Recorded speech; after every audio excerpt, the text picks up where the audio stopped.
Apple just wrote a check so big it has more zeros than your screen time report. $30 billion.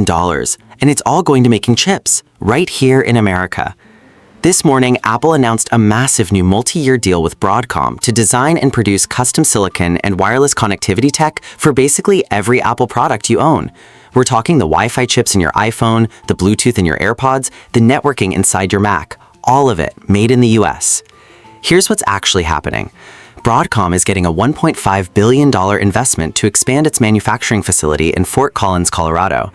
That facility will pump out advanced radio frequency components, including something called F-bar filters, which are basically the reason your phone can connect to 5G without your battery dying in 20 minutes.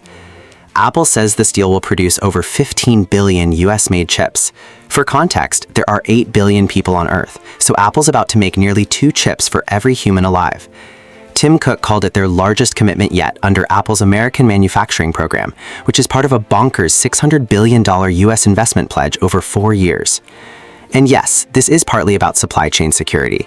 After years of chip shortages and global supply chain chaos, Apple is clearly betting that having critical components made domestically is worth the premium. So what does this mean for you? Honestly, probably better, more reliable Apple products. When your chip supplier is in Colorado instead of across an ocean, things move faster. It also means Apple is less vulnerable to the kind of disruptions that delayed products for everyone during the pandemic.